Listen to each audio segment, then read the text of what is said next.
Hey everybody, welcome to Fame Studios in Muscle Shoals.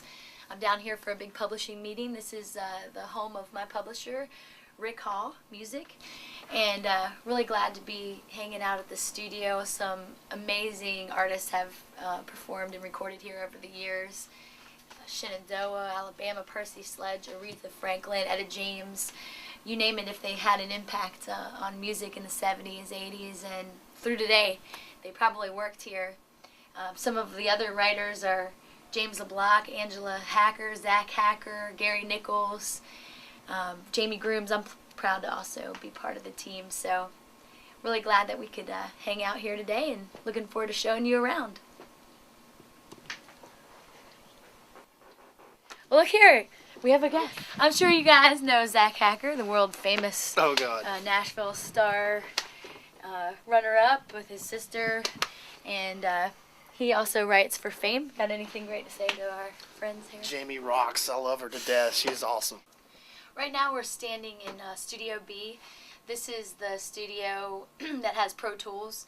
A lot of bands perform in here and record in here because it goes directly to Pro Tools. I'm Ben Tanner. I'm a staff engineer here at Fame Studios. This part of the building, historically, its major claim to fame was that when Dwayne Allman was doing session work here in the late 60s, Phil Walden, his manager, would send him other musicians to play with. And this is the room where Dwayne played with J-Mo Johnson and Barry Oakley for the first time, who ended up forming the core of the Allman Brothers. So Dwayne would play sessions during the day, and then at night would come over here and jam with those guys. Sort of the birthplace of the Allman Brothers.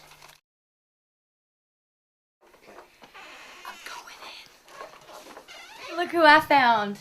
It's the man. It's the Oz. It's the man behind the curtain. Yes. This is Rick Hall, the legendary producer, songwriter, publisher to the wannabe stars. Fiddle player, tambourine player. Yes, big on and the even some background yes, harmonies. Yes, big on background. Very good. He is my boss, and he just runs me ragged and works me to the bone. Yes. So. Well, she does a lot of that to me too. She keeps me pointed, saying, "Wait a minute, what are you going to do for me today or this week?" Which is great. I need that, you know. But we're good friends. Yeah. Whenever I see him, I say, "Hum me your last hit." And then he says, "Mustang Sally." That's it. Or he says, "Play that funky music, white boy." That's right. Or he says, "When a man loves a woman." And then I'm like, oh, okay, fine. One bad apple don't spoil the whole bunch. But see, yeah. he could go on there, "Baby, baby, don't get hooked on me." But she's the best. She's the greatest. And I love her. She's sweet and been good to me. And we've been through a lot of battles together. A few, and we're gonna have hits this year. That's right. This year.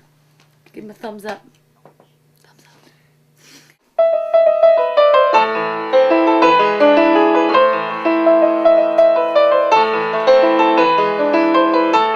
Now we are in the famous Studio A, and because I know he's much more well-spoken about this than I am because he gives tours all the time, I'm going to let Ben talk to you about that. Yeah, so this room was built in 1962 by Rick, and the kind of most famous stuff that was cut in here was a lot of R&B records in the 60s, starting with Jimmy Hughes, who was a local guy, had a hit called "Steal Away," got the attention of Atlantic Records, and they were doing some work in Memphis. They started coming down here. Jerry Wexler started bringing acts down. The first major ones were Wilson Pickett did "Land of a Thousand Dances" and "Mustang Sally" and "Funky Broadway." Mustang Sally, I'm not familiar with that. Yeah. And then Aretha Franklin's first sessions for Atlantic were in this room. They cut "Never Loved a Man the Way I Love You" and "Do Right Woman." They all used to just set up right here in this room all together and do it live, right? All live, yeah. All. Control room where Rick Hall has sat here and produced many a song and yelled at many an artist, many a musician from this microphone right here, and plays with all the knobs and does his mixing.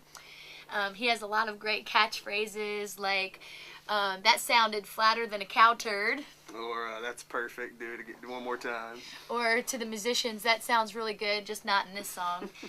He's pretty famous for his catchphrase.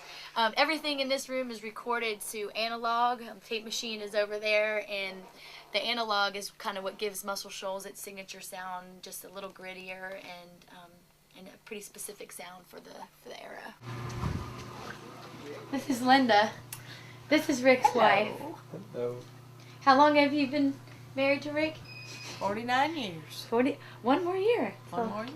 49. It'll be 49 in February. Oh, 49 in February. Yeah. Oh, okay. And how's it been in the last 49 years? You don't really want me to tell you. Memorable. I'll just say memorable. Yes. I'll never forget. Studio A is also where I recorded I'm Walking Away From You and Forgetting You. It was pretty cool. I came in here with just one musician, Larry Byram, and he played every instrument, basically piano, guitar, drums, and bass. We cut it in this room here, and I used one of the vocal booths back there, and he and I produced it in the control room, just the two of us. It was pretty neat. This is Rick's executive assistant, I guess. Yeah, Is that the name? Something like that. Do it all. Would you quit? Do it all, women.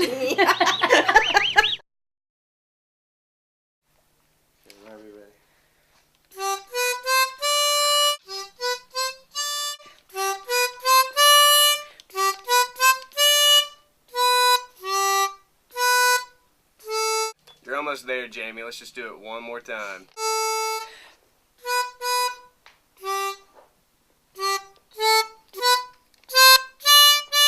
Now, why don't you practice at home, you know? If you come in ready to know your part, come in and play it.